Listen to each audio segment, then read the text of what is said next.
The 0-2 pitch, swing and a miss, struck him out. The Philadelphia Phillies are 2008 World Champions of Baseball. Good evening, everybody. Welcome back to another episode of the Phixated Podcast. I am your host, Mike Azalina, and I am joined by Masters aficionado Regzy Boo. And before, wait 1 second, Regs. Just, is that hoodie? Is that what I think it is? You're damn straight it is. I didn't notice it till right now. We just talked for like 15 minutes before we came on. You're wearing the City Connects. That's right. That hoodie is sick. It is. It's awesome. We got box 1 of 3 to the house. I'm not going to disclose publicly the amount of money that this family spent on City Connect Day in the shop. I'll tell you after we're done. But yeah, this was box 1 of 3. It contained some hoodies, the hats. The boys are getting jerseys and t-shirts. Yeah, we stocked up big time. I like it. You know what? We'll talk about the City Connects when we get to the Phils. I'm going on next Friday, for the White Sox, and I plan on buying a few City Connect items myself. And looking at that hoodie, It's great. one of the items might be that exact hoodie. It's great.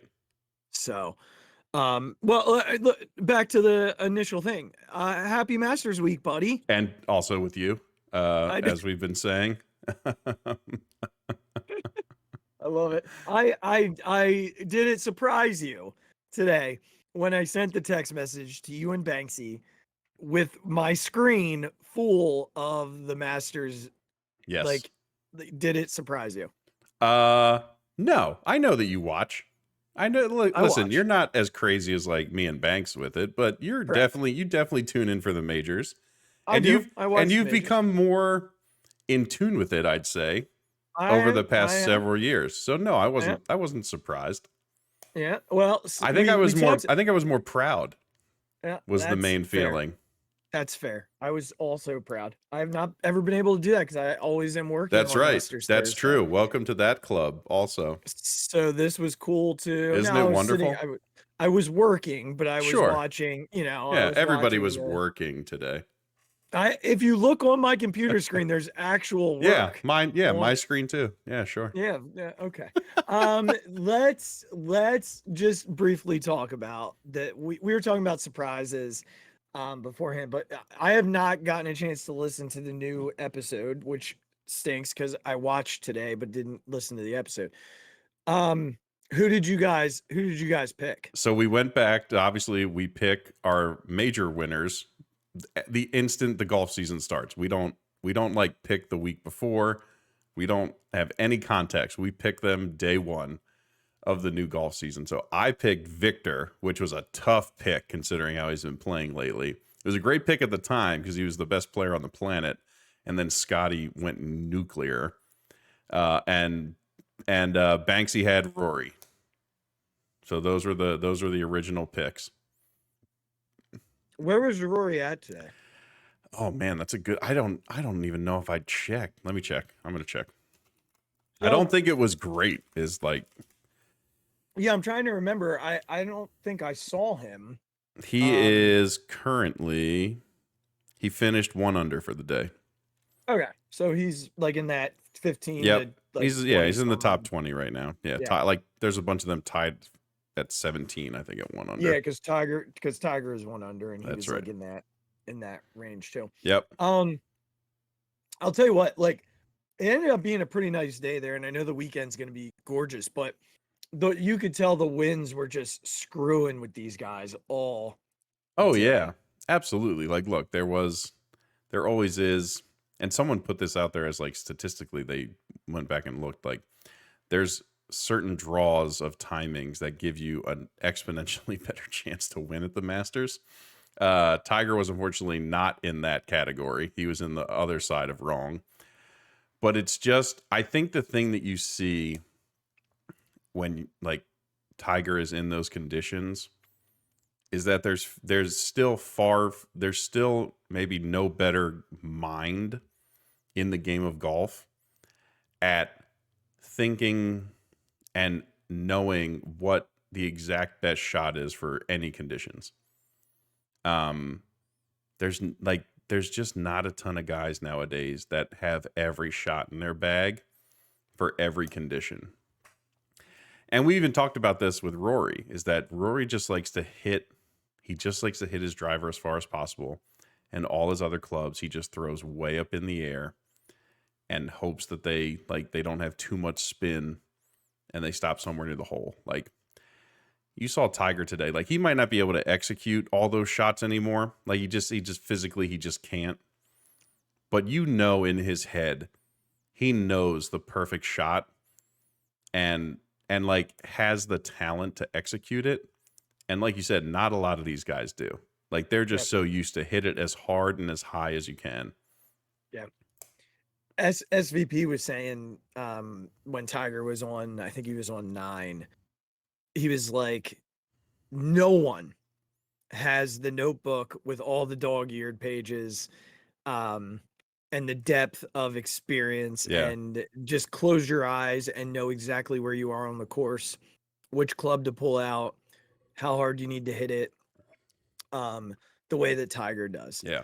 And, 9 is they had that pin placement all the way to the back today. And, Tiger was short, but SVP was saying, like, intentionally so. He didn't want to be that short, but he knew exactly what he needed to do because of where he was on the course and where he needed to get on the course. And I think, you're exactly right. It's a old school, I guess. And when I say old school, like when we were in high school and college, when Tiger was, the most dominant athlete on the planet, mentality that he brings to the course, where other guys are just, I'm gonna hit as hard and far as I can off the tee, and then everything else is gonna come and fall into place. Hopefully, from there. I think that's where you feel the most disappointment as big of Tiger fans as like we are, because of when we grew up and what was happening in 2001, 2010, all those times. It's just, that's what hurts you the most, is to see the execution not be there, because you're just like, this guy went years without mishitting a shot. Mm-hmm. Like, when he missed something and he was 15 feet away, you're like, wow, Tiger's off today. And like, he airmailed a few greens, on par 3s, and you're just like, it's jarring. Even now, we've had so many years of Tiger not being Tiger. You know what I mean? Yeah. Like, I know 2019 happened, and again, it was unbelievable. But like, we've had plenty more years of just things just not being Tiger. Yeah. And it's still jarring. Like, it's still weird to see him like miss a wedge number or fly a green, and you're just like, wow, that's like way off. And it will continue to be until he's done playing golf.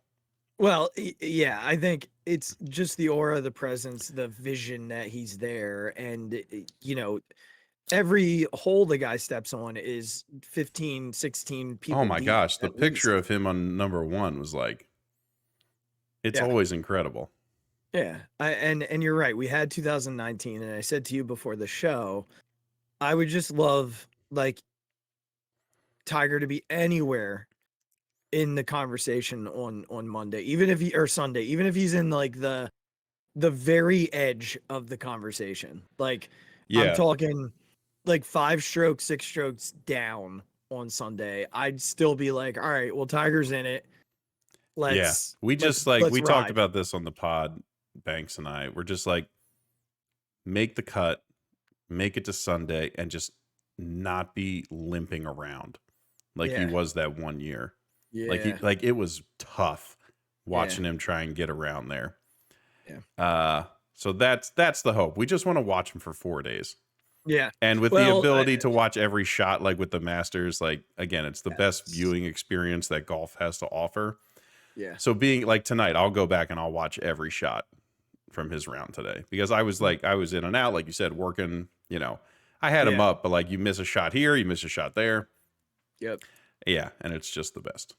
I agree with you. I hope it happens. And before we move on, I know we had said before the show, he's in a tough spot tomorrow because he has to get up, play 5 holes, Yeah. and then play his second round immediately after that. Yeah, it's tough. And I just, hearing him talk before the week started and specifically say that he wakes up in pain pretty much every day. Doesn't lend itself. He's 50% screws and metal plating at this point. Correct. It doesn't lend itself to to early wake ups and cold and yes. It doesn't. It's not great. I mean, listen, for the. I'm for the 37 and have barely any metal in my body, and it's hard for me. So Tiger, I'm with you, buddy. Come on. Yeah, just you can do it, pal. You can do it. We believe in you. We love you. All right, Sixers.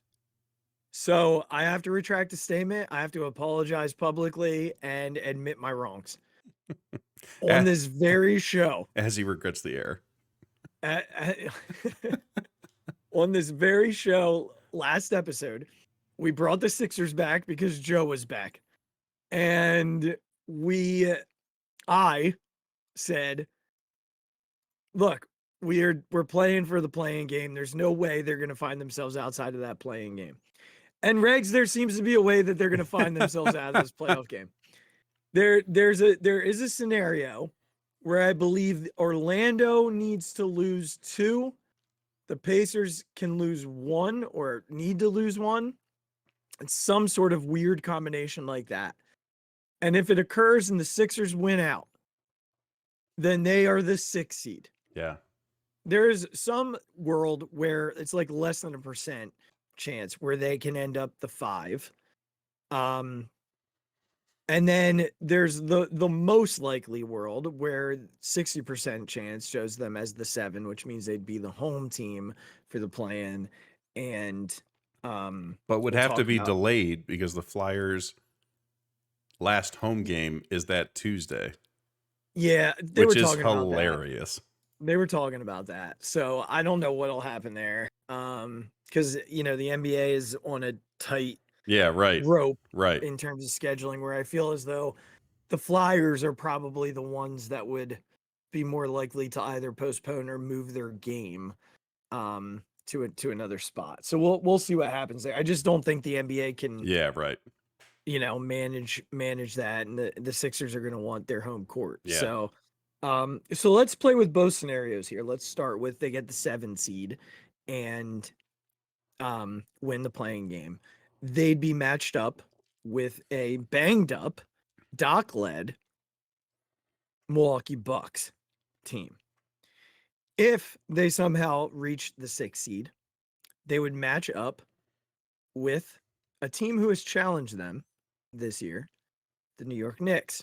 Now, they're obviously, we have not seen the Sixers play either of these two teams with Joel in quite some time. I don't think they've played the Bucks with Joel since that first game. If I'm correct, I'd have to go back and look. And I don't know that they've. I don't know that they've played them one more time. I'm gonna check. Okay. Off the cuff, Regz. Clearly, you've got Giannis banged up with the calf issue, and those things can linger, and linger in a way that just devastating to your ability to do what you usually do. They still have Dame Lillard, who is out of control good. Bobby Portis is one of the better players, one of the more underrated players in the league. And as Middleton's back, right? Like he's I believe so. playing. Yes. Yeah. So even without Giannis, that's a very difficult roster. Their only issue is Doc. Go ahead. Yeah. February 25th and then March 14th were the 2 times they played. So March 14th wouldn't have had Joe and February did not have Joe. I remember that game. I watched that game in Wichita. Right. So I guess outside of the game 1. Yeah, they haven't. And I don't even know if they played the Knicks with him. I think the game that he got hurt in was the Knicks game, and they pulled him. And that was the last time we saw him. They were getting blown out, and I was like, oh God, like they played him tonight. Now the Knicks, they're a different type of team. There's a little bit more athleticism there. Like Jalen Brunson killed them when they played earlier this year. Mhm. So Riggs, I think, you know, if I had to pick, gun to my head type of situation, I'm taking the 6th seed against the Knicks. I just think the Sixers are better suited to play them Yeah. than are the Bucks. Especially But without Randall. And Anunoby's coming off a knee injury still. yeah, I'm not going to deny Brunson's ability. Like Josh Hart's still on that team, who we know is a good player. But when you get into the playoffs, if you can avoid the talent of Giannis and Dame, like, yeah, I'm going to take the other one. Like the Knicks haven't proven anything in the playoffs. Yeah. Giannis is one of the top 5 players in the sport, and has the ability to just take over any series and win it by himself. So if I can, like, I'm not saying Jalen Brunson will win you a game or two. I'm not saying he can't, but he's not Giannis.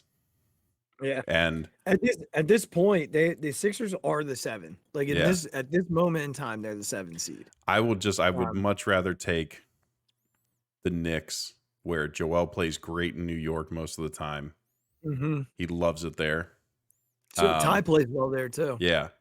And Brunson's going to get his. Like, we really don't have anybody to stop him, quite honestly. Like, maybe Lowry helps a little bit, but Lowry's not the same defender that he used to be. No. But without Randall and without knowing how Anunoby has looked for the past few games, I just haven't paid attention that much. Sure, yeah. I just would much rather take the Knicks. I don't think they're beating the Sixers as badly as they beat them in the regular season in a playoff series.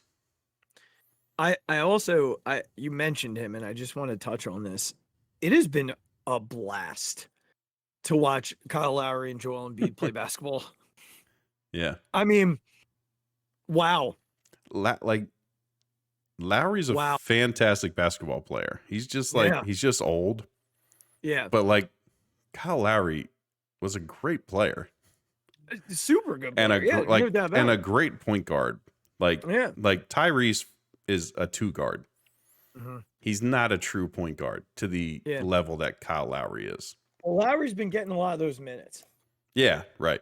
And I think that's the plan, at least in the playoffs, when the time comes.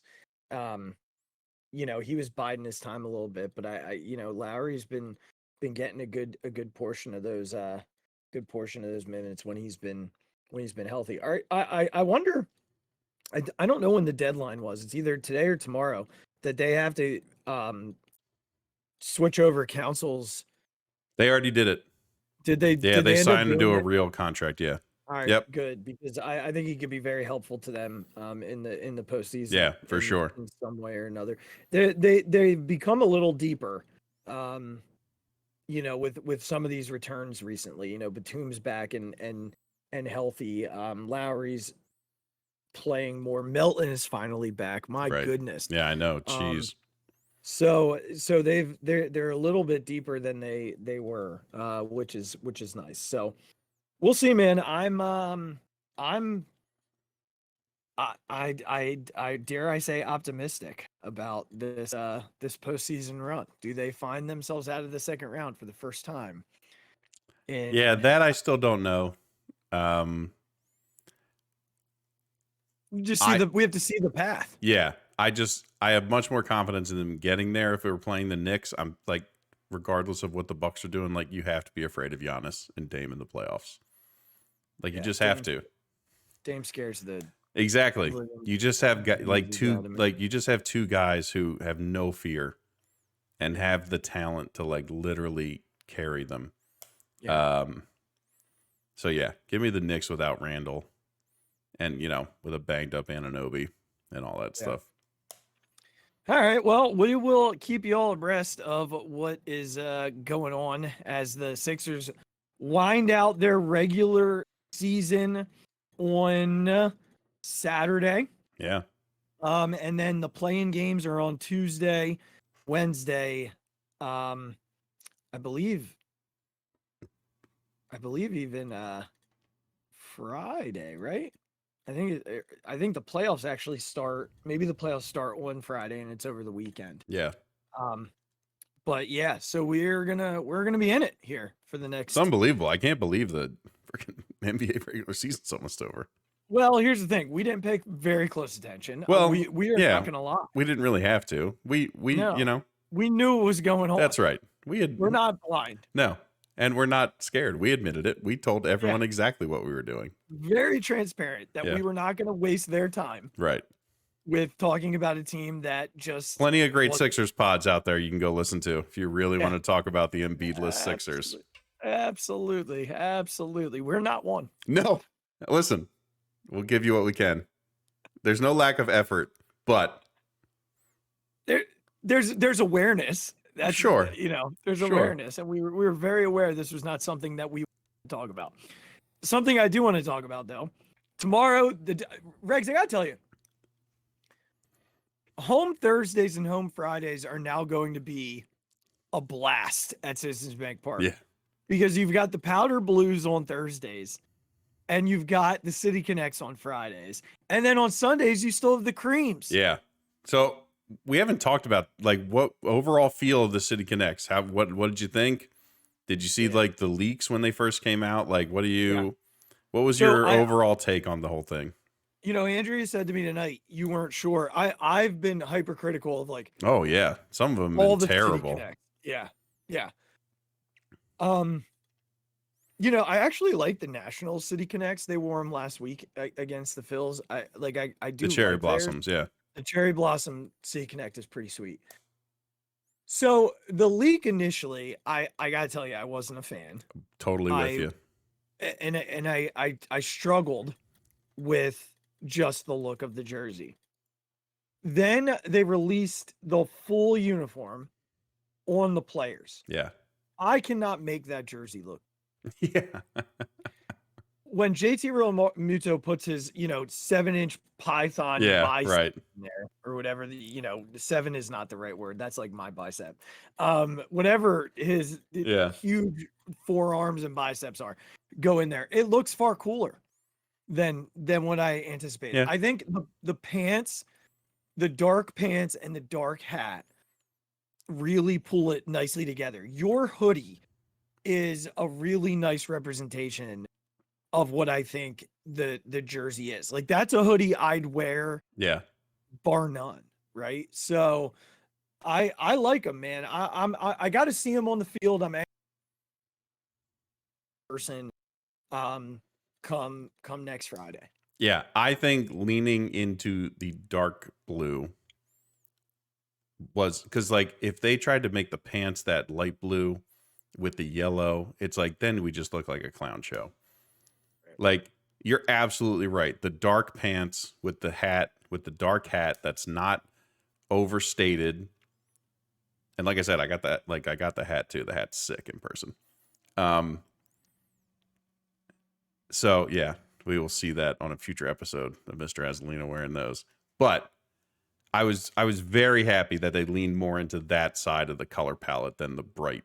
And like I really thought when I saw that first one, they were going to lean into the blue and yellow, like really hard. And I was like, we've seen this with the Eagles. Like it's terrible. Yeah, it's not good. It's terrible. The Pennsylvania flag Eagle jerseys. Not good. Right. Yeah. So I was very happy that they leaned into the dark. And I thought the same thing. I was like, thank God these don't look like, Technicolor Dreamcoat uniforms.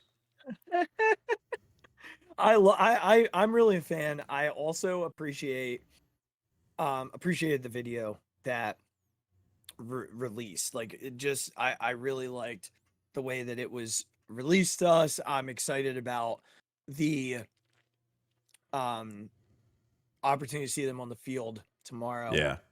Next week. And you are correct. I will buy that hat and I will wear it. on an episode upcoming. I struggled a little bit, I'll be honest with you, buying the Fanatic hat when I went on opening day. Not that I didn't want to buy it. I love the hat. What I struggled with was the sizing was different than what I usually wear. So I'm hoping, I don't know if you saw them there or not, I'm hoping that they have a version of the Flex Fit instead of just the sized. I have hat. a Flex Fit City Okay. Connect hat. All right. Because I cannot wear fitted hats because it just Yeah. doesn't jive with this noggin over here. Okay. Well, I do like wearing the normal flat brimmed fitteds, but I was very thrown off. I got one of the Fanatic, but Yeah. it just for some reason wasn't. No, we wasn't, are. Yeah, the Regensburgs are a Flex Fit family.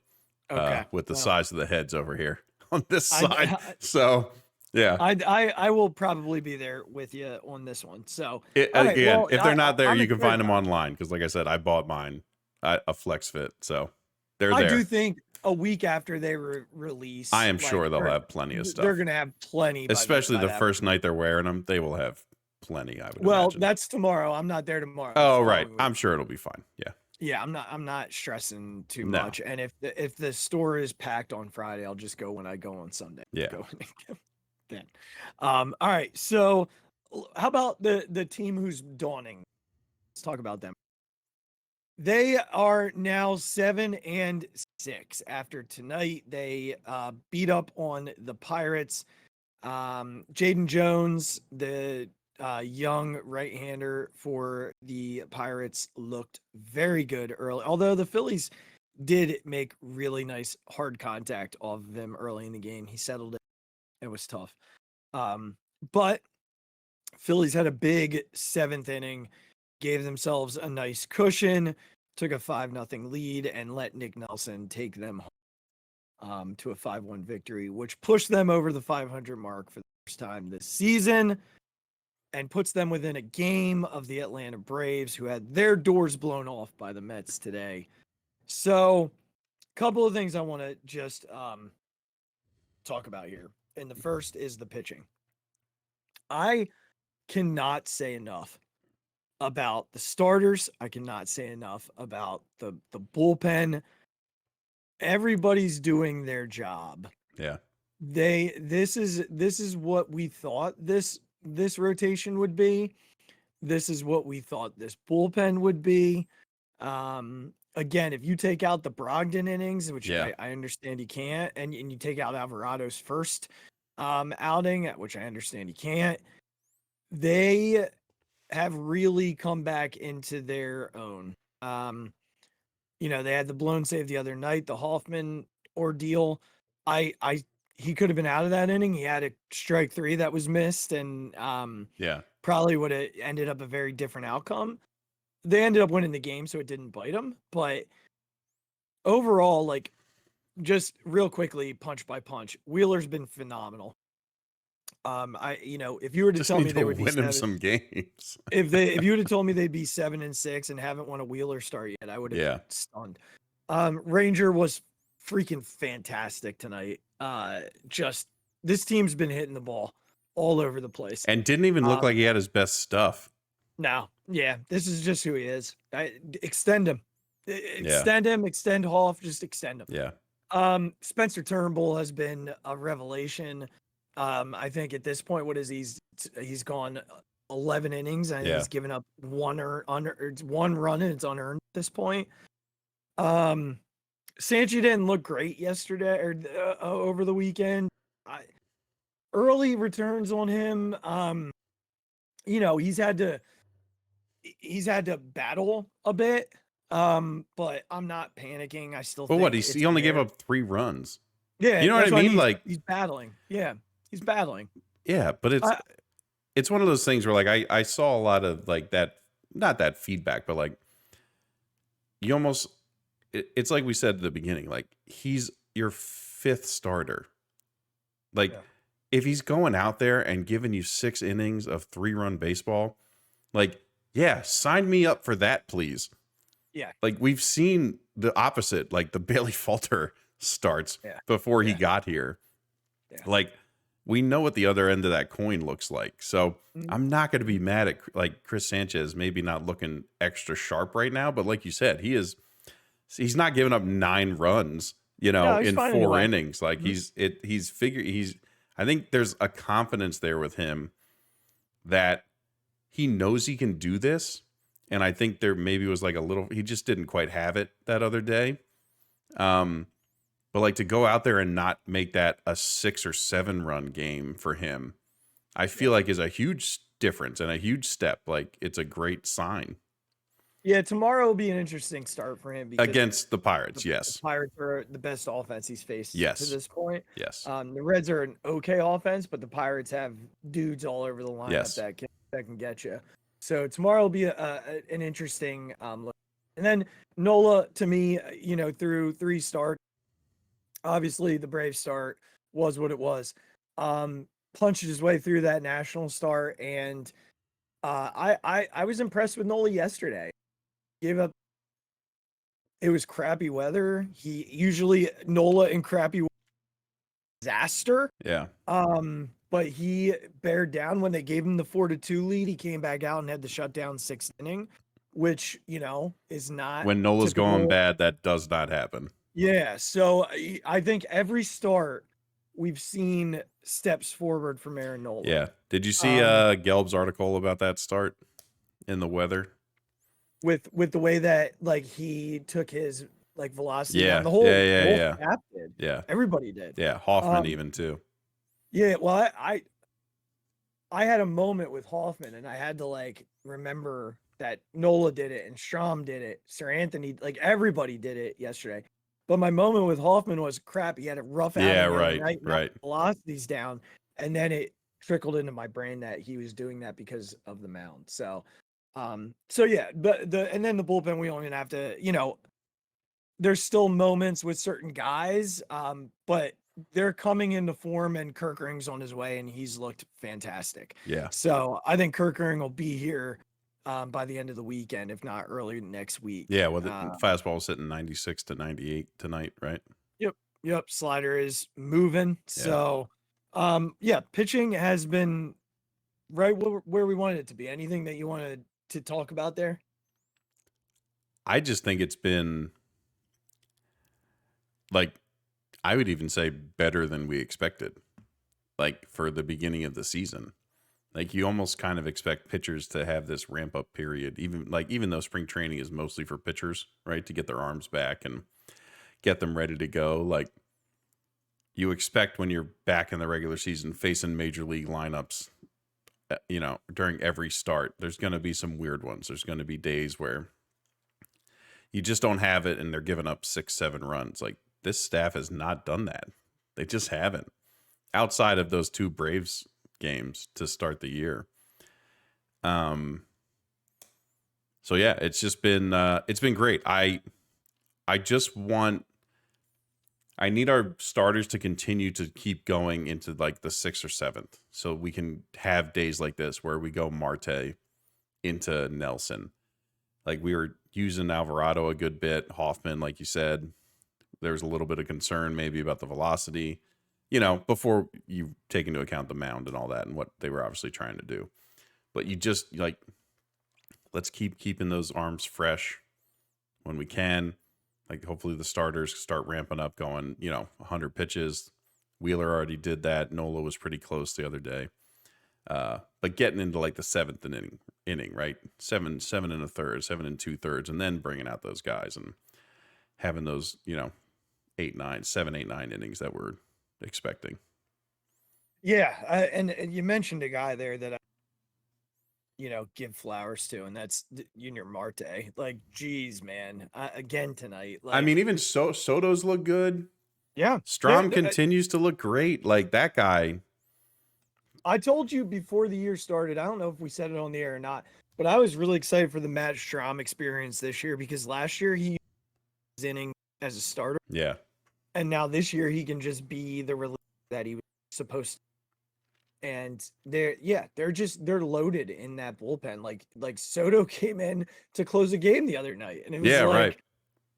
Again, I know people have been screaming for the closer thing, and I do believe that the time will come for them to grab someone that they can use in that role if everything rolls around to that point. But right now it's it's been a heavy dose of Alvarado at that point, or Hoffman, and seems to be fine with that. So yeah, it like you said, the playoffs was weird with Soto. I don't know why they didn't trust him more last year. I don't think they really felt comfortable with their But like we talked about though, this is a full spring training for him. There were no travel issues. He was there the whole time. Right. Again, he looked a little shaky in like the last spring training game. Right. But I think this regular season he's looked great. Like not as wild as he was prone to be. Like that delivery with that kind of velocity, and like I think he's trying to mix in a changeup or something now, right? Or I think he always had a slider, but like he's trying to mix in one more thing. Yeah. I just like you got that guy because he's got the arm talent. So yeah. Well, they always add another pitch, like yeah. Kirkering's coming. Yeah. Like dude is coming. He's hitting 98, 99 on the gun in Clearwater tonight. So it's only a matter of time until we get the alert that he's coming. I don't know who he's coming for. My guess is probably Nelson or Pinto, probably, right? Pinto, yeah, it's likely one of them. Yeah. I wonder Nelson because he still has the option, so they can kind of ship him back and forth up and down however they want. Yeah. But either way, it's fine. So today, I don't know if you saw the Rob Thompson interview before the game where Howard Eskin asked about the slugging, and I watched it. Rob was like, we're gonna slug. If you don't think so, you haven't been watching games. And Howard was like, well, I know you're gonna make the playoffs. And Rob goes, we're gonna make the playoffs, but you don't know if we're gonna slug. Yeah. Classic Rob. Classic. But I guess when he went into his presser tonight, he said, "Where's Howard?" And then added, "Just kidding," because he's too nice of a guy. I think Destiny tweeted like after Marsh's home run, I hope Howard stuck around, or even it might have even been Bohm's. It was like, I hope Howard stuck around, and Gelb replied, he left an inning ago. So like, I don't think he was there for any of them. So here's the thing, man. Like, I just have no concerns. I understand why. Well, no, I don't understand. This team has shown us for 2 years that they get off to these slow starts. And I know all of the stuff that was said at camp and all these things. Something to keep in mind. They are yet to play in like decent weather. Tonight again was disgusting at the stadium. I think their best weather day was like 62 degrees in Washington with like 15-mile-an-hour winds. I mean, when I went on Easter, it wasn't bad. Okay. And they scored 5 runs that day. Yeah. Yeah. Tonight was okay. They scored 5 runs tonight. Right. I am of the mindset that right now, the takeaway that I have, the positive takeaway, they are getting on base quite a bit. This is a team who's getting on base quite a bit. They're hitting like 263 or 4 or 5 with runners on base, with runners in scoring position, which is, as a team, which is like 9th in the league. They're one of the few teams that's played all of their games so far in the Northeast. Like they've not gotten to play in a warm weather stadium or in a dome. Like it's not happened for them. And at the end of all of this, They're 7-6, a game out of first place, not playing their best baseball. Their best offensive player is a dude that was thrown away by his previous team and has become arguably one of their best 3 or 4 players. Yeah. A guy who we both believe can win a batting title has gotten off to a tremendously slow start. The guy we both chose to win an MVP has gotten off to an incredibly slow start. Trey Turner's leading the team in hits, so I can't say he's off to a slow start. Yeah, it's weird with Trey right now. Yeah, but he's leading the team in hits. He's almost hitting 300, Regz, through the first 15 games of the year, which is a far cry from where we were last year. Yeah. So, look, I'm here's what I'm going to say. Everybody take a deep breath. They're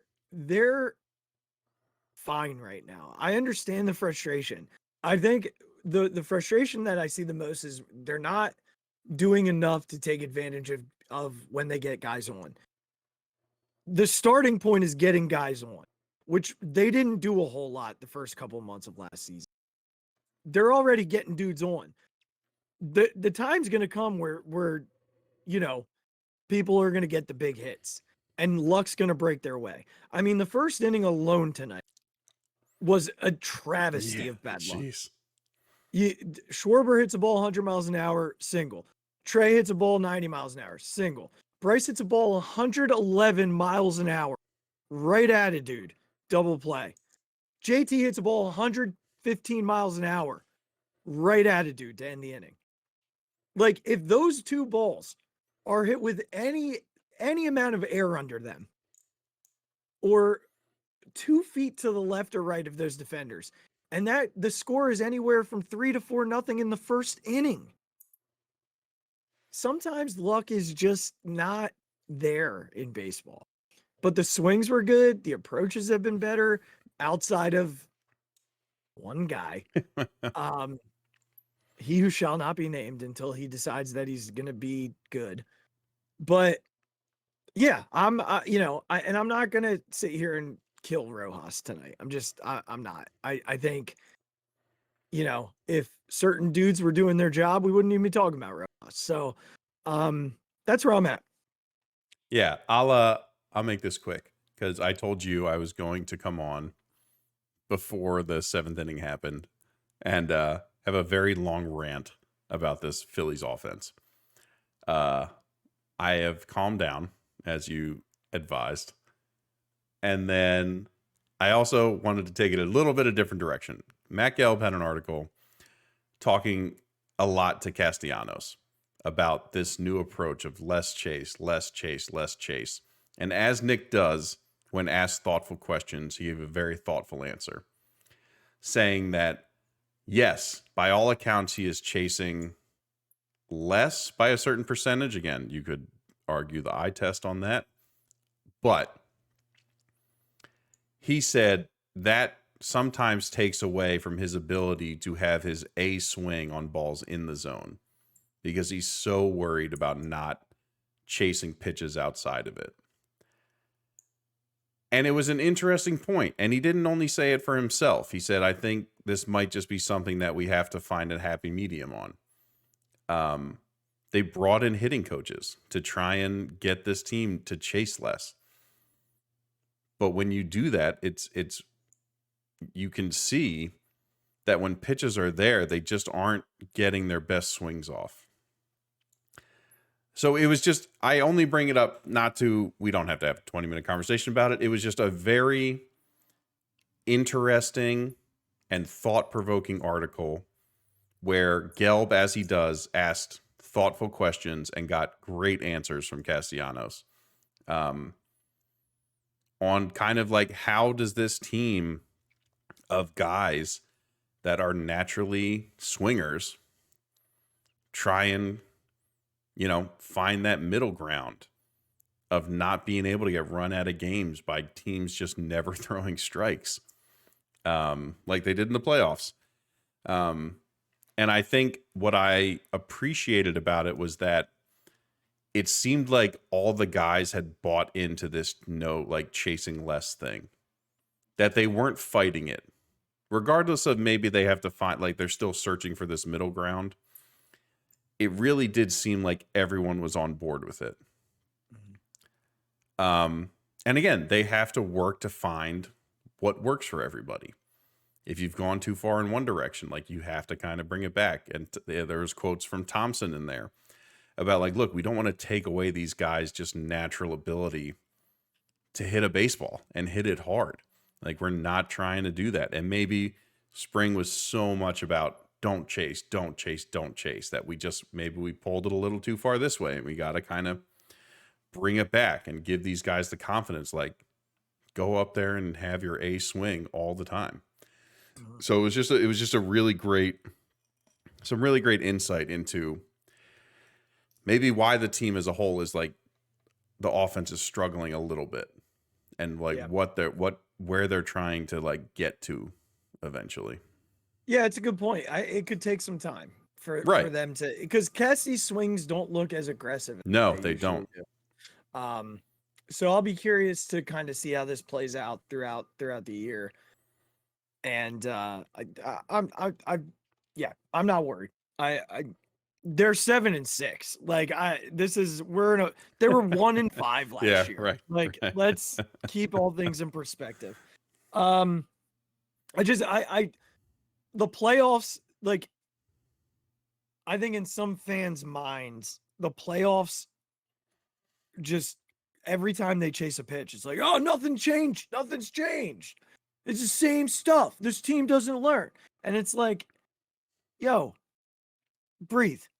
Like, we're so locked into what happened in October that we're not even allowing ourselves to move forward. Like, we're asking them to move forward, but we're not moving on. Like, we've got to be able to move on too. I feel like this team is, they're going to be just fine. They're going to be just fine. But the playoffs have certainly done something to us. Yeah. So they have 3 more with Pittsburgh here. A split would be just fine. 3 out of 4 would be incredible. Tomorrow's an interesting game for us. I feel like if they win this one, then 3 out of 4 is very doable. Yeah. With Turnbull and Wheeler coming around the corner. And then you've got 2 really bad baseball teams coming in. You've got the Rockies and the White Sox. Yeah. So you should be able to clean up a little bit there and put some space between that 500 mark.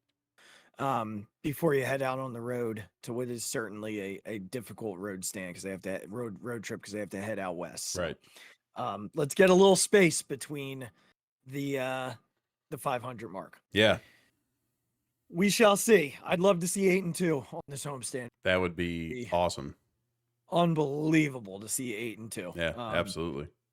So, all right, let's jump into the Eagles. We are going to hit our draft time schedule, which involves me doing a mock draft tonight, 2 mock drafts tonight, 2 mock drafts next week, and then I will also have players who are undrafted or who will go undrafted that I believe the Eagles should take a look at. We've hit 2 years in a row on players, and that one of them being the recently extended Reed Blankenship. That's right.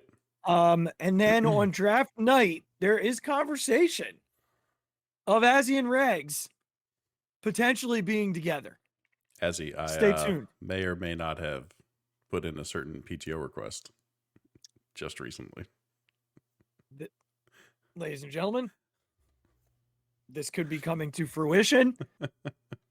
Azzy and Regz live reaction to pick 22. That's right. Could it be? Oh, baby. I think it's going to be. He thinks it be. Yeah. Well, it's coming. That's right. So yeah, I mean, listen, stay tuned. Follow us on Twitter, obviously. Yeah. But the goal is going to be live on YouTube for that pick. You will see him sitting somewhere in this area. In that area. Yep. I will be there, and we will either respond joyfully or respond That's right. without But it's going to joy be in the moment. in the moment. That's right. So here's how my mocks work. I do one if you're new, I do one where I allow myself to trade picks. I do one where I don't allow myself to trade picks. Howie is a mover and a shaker. So he's likely going to trade, but for the purposes of the exercise, I do one of each, and then we decide which one we like most. Then we do the same thing next week, and then we pick the overall draft that we like. Yep. So before we do, they did pick up a tight end today, CJ Uzoma, who spent time with the Jets. I like this move. They needed a veteran in that tight end room to couple with Dallas Goedert. If Goddard gets hurt, it gives them someone to lean into. I still believe they need to draft there. So you will see tight end in both drafts. Not necessarily the ones I wanted, but Okay. maybe next week. All right. So do you want the trade one first or the non-trade? Non-trade, please. All right. So non-trade, pick number 22, cornerback out of Clemson, Nate Wiggins. Now, I will tell you that in both of these, I did not get a chance to take Cooper DeJean. So just so we're aware of that, he was taken in both. So Nate Wiggins, who Is it DeJean? Yeah, Cooper DeJean. Yes, he was gone. Nate Wiggins is a day one corner. So he comes in, he starts for you immediately. Pretty excited when I saw him there. Yeah. So that was pick one. Number 50. This is where I think people might not love Azzy, but I was thinking is Howie. And I think if this guy is still there at number 50, it's happening. Defensive tackle out of Texas, T'Vondre Sweat. This dude is an animal. Okay. He is built to play this position. And I do believe that if he is there, even if he's there at 22, there's a chance Howie would take him. Regz, to me, this is a position that Howie's never going to be able to get enough of. The middle of the defensive line. And he's a guy who's going to eat space, eat double teams. So T'Vondre Sweat at number 50. At number 53. Do I get to ask questions? Of course. So for that, how does this mesh with, because he seems like more of a Jordan Davis type than a Jalen Carter type. So why that pick when you have a guy? Because I don't know that they know they have a guy. Okay. That's what I wanted to get to. Yeah. I don't know that they know they have a guy. Okay. Look, they could absolutely go into the year with the two that you just mentioned, with Milton Williams and Marlon Tuipulotu. Yeah, right. They could go into the year with all four of those guys and be totally fine. I can see them taking defensive tackle in this draft. As a matter of fact, you're going to hear that position again a little bit down the line. All right. I took my boy next because he was still there.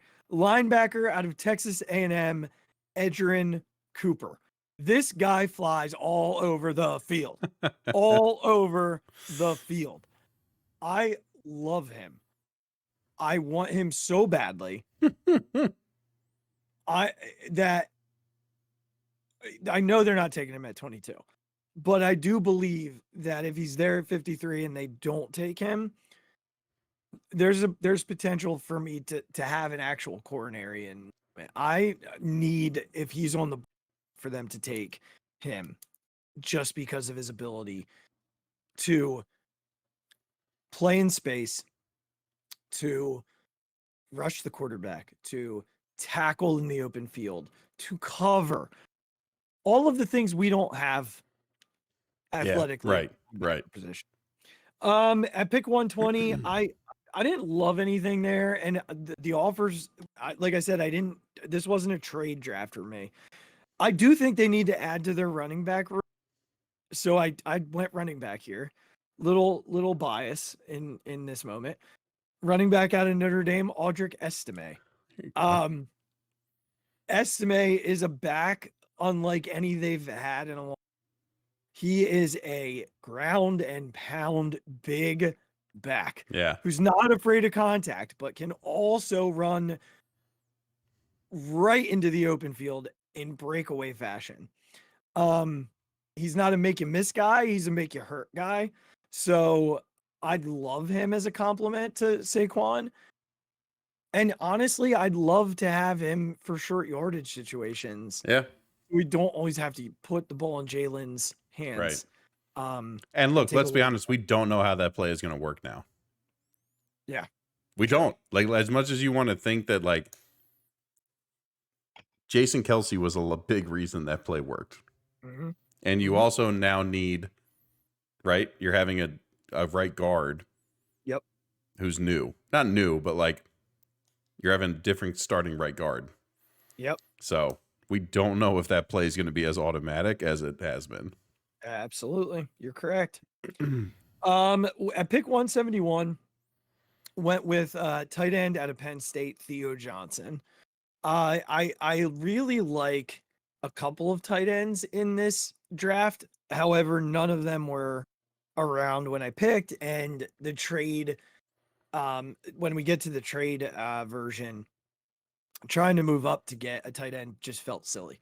Yeah. And Brock Bowers, it's silly. So Theo Johnson's very talented, though. I watched him play quite a bit at Penn State.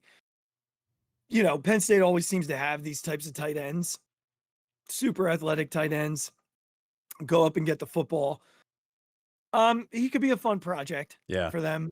Definitely, this class has like 3 tight ends that I love and kind of there. Yeah. Theo Johnson is in the class of like, he's there. But there's stuff to like about him.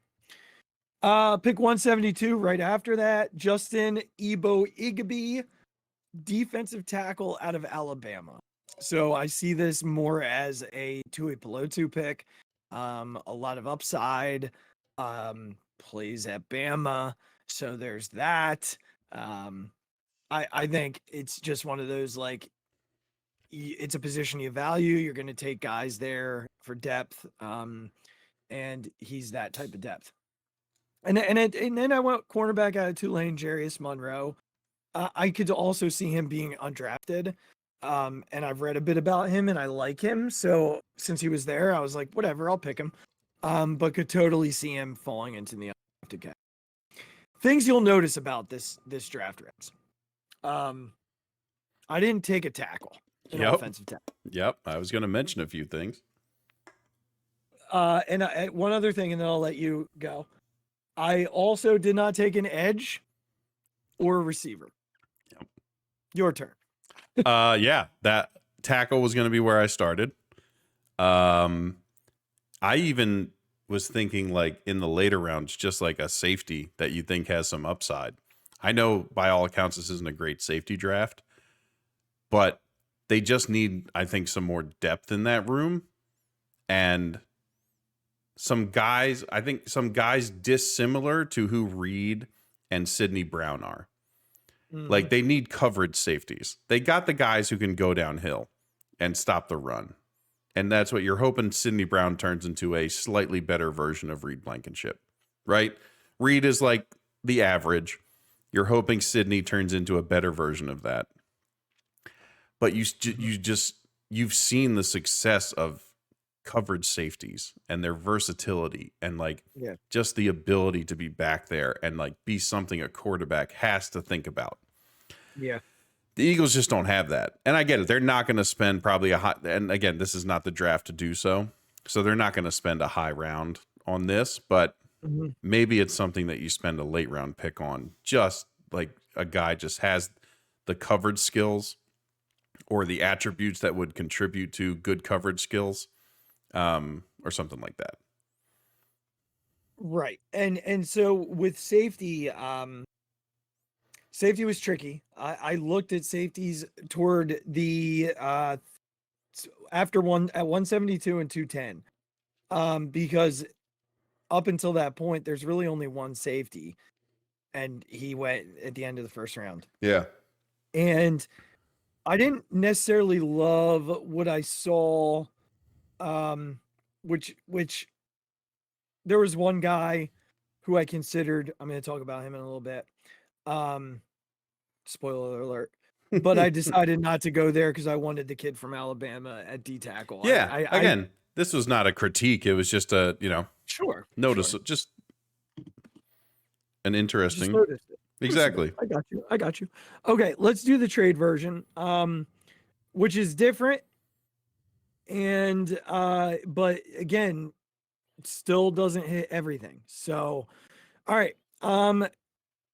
Traded back immediately for Arizona's pick at 27 and their 3rd round pick next year. So I did think like forward facing. They don't have a ton of picks next year. So I took Adonai Mitchell, wide receiver out of Texas. Right. I love Mitchell. I think he is perfect for a number 3 type receiver, but also perfect for if something should happen, you've got your guy on the outside. He can run, he can catch balls in traffic, he can jump over guys for balls. I do believe when I moved back, I didn't move back with the intention of taking anybody specific. I moved back with I didn't love anybody on the board. Yeah. There was no edge, there were no tackles. There was a center which I wasn't interested in. And there was the safety that I talked about was on the board, but not worthy of the pick at 22. Yeah. So I dropped and took Mitchell there instead. And I do anticipate a receiver. I didn't take one non-trade only because there were none available at the times that I wanted one, or the ones that were there were not. They didn't fit what the Eagles are looking for. Right. At pick 50, I took guard out of Kansas State, Cooper Beebe. I wanted him in the non-trade draft, but he actually went super early. I'm not sold that the right guard is in camp or on the roster right now. Yeah, right.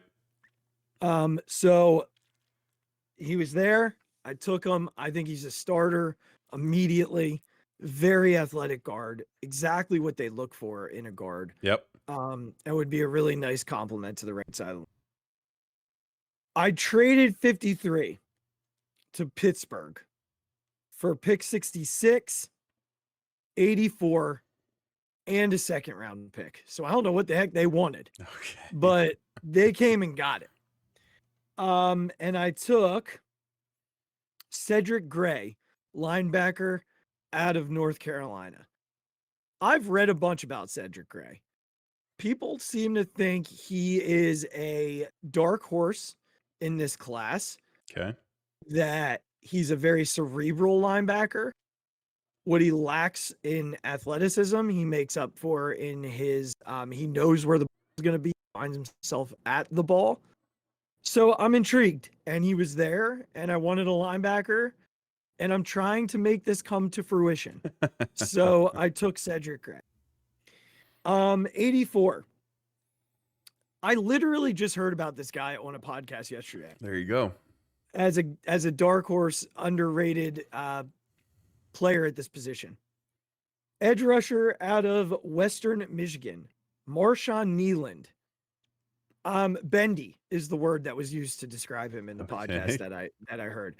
But has a bunch of other tools. So able to get around the corner, but able to also create contact and force his way through contact as well. So what's his stats? What's height, weight? Do you know off the top of your head? No, I mean, I'm sure you didn't memorize it off the top of your head. No, I'd have to pull it up. I'll just put his name in and I'll come back to it at the end of the draft here. All right.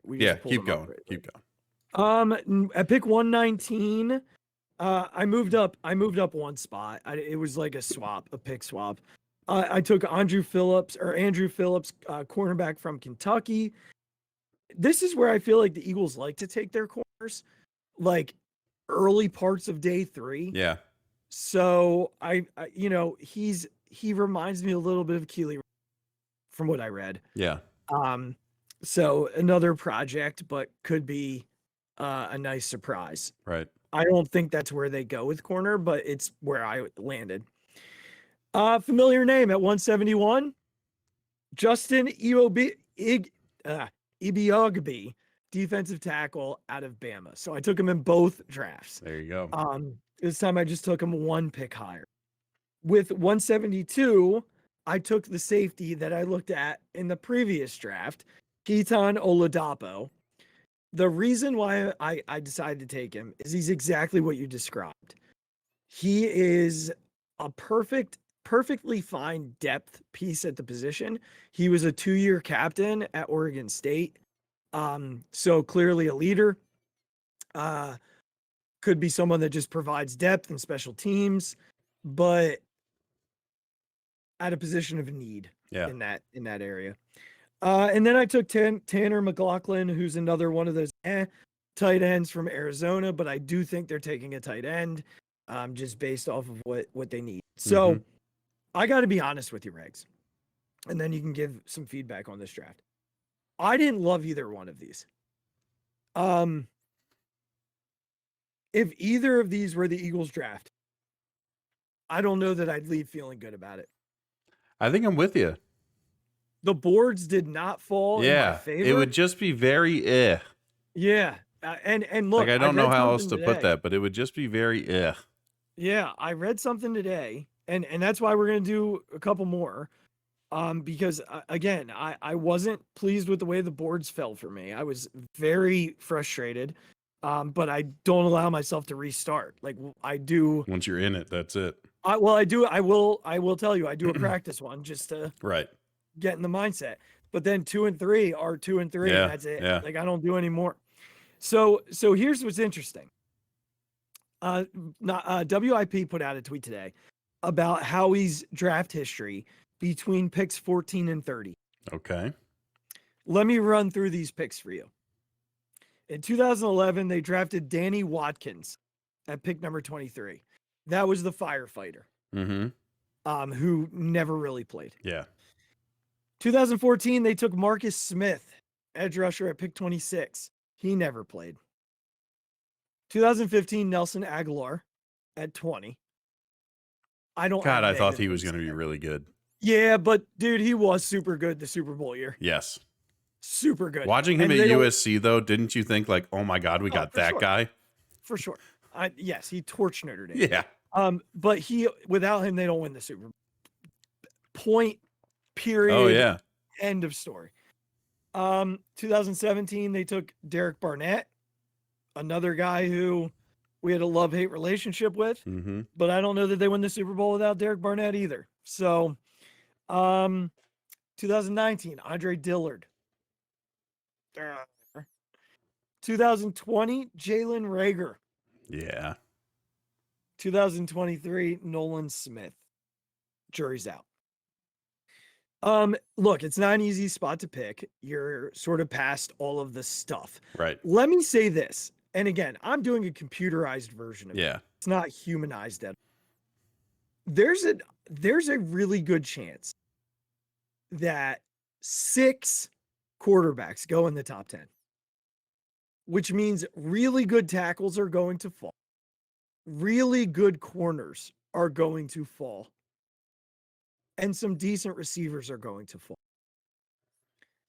I gotta say, when it came to me tonight, not once was there a tackle on the board. Yeah. Not one time. Not once did an edge fall to me. There's a chance that one of the top 3 edges fall. And not once did that happen. It's going to happen. Yeah.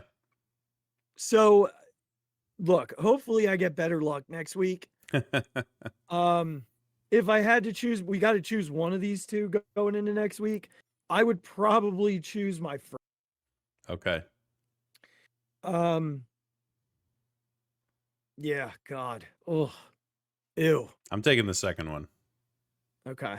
Well, we'll let others weigh in. That's right. And move one forward. All right. Well, we'll come back with 2 more next Thursday, and hopefully they're better than this mess.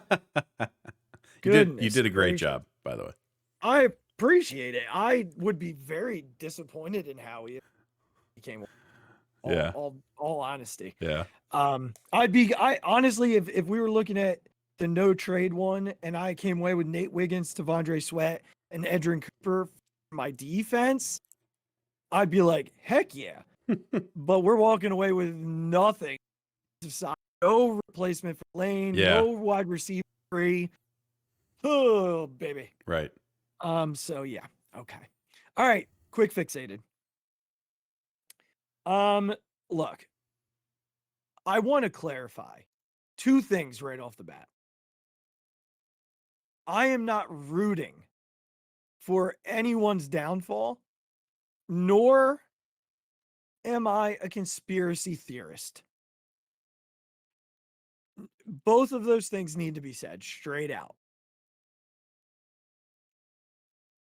But boy, is there a lot of doubt and a lot of BS smelling coming out of this Shohei Ohtani story. Listen, Regz, you're going to tell me that, and I'm not here to say he bet. That's not even what I'm trying to say. But the fact that we're acting like this guy had no clue that his translator lost him $16 million. That was just the difference. Did you see that? Like, it was in the $100 million range of the amount of bets he placed. Right, but I mean what he actually stole. The difference, right? The difference of those bets is correct. That's what I'm saying. What he actually stole. Yeah. Here's my thing, man. Like, we're just gonna go ahead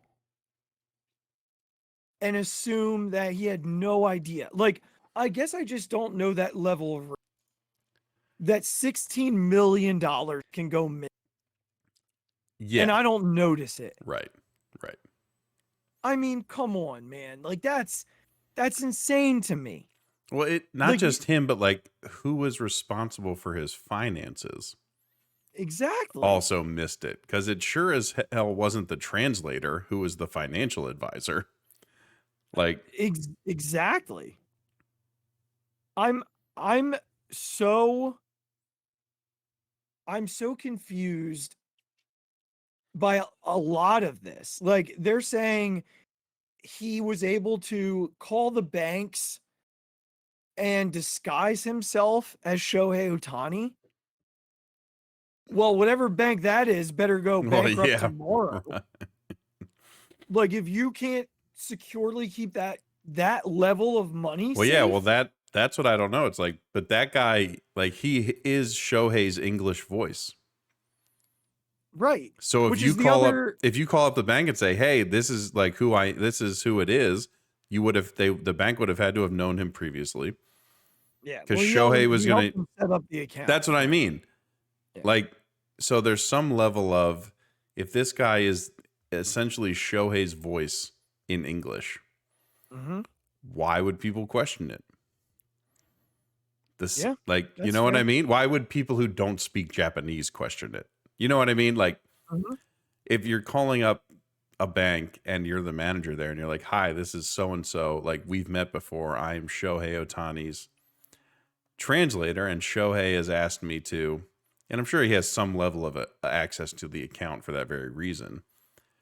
But you're right. There's too many people that should have been involved in Shohei's finances to see that, like, this guy placed $118 million worth of bets. Like, something's weird. Something's happened. Yeah, I think so. I got a couple of other. Yeah. No, keep going. I'll be quiet. Just like thoughts. No, you're good, man. Just a couple of other thoughts. I think one of my things that has come to my head multiple times is how you spend so much time with this person and they have no idea. None at all. that you bet Right. this much. That popped into my head. Then Sure. there was a message that came through in the investigation that said, I'm trying to pull it up. It said, this was from on March 20th, 2024. Muzora messaged Bookmaker One stating, "Have you seen the reports?" Bookmaker One responded, "Yes, but that's all bullshit. Obviously, you didn't steal from him. I understand it's a cover job. I totally get it."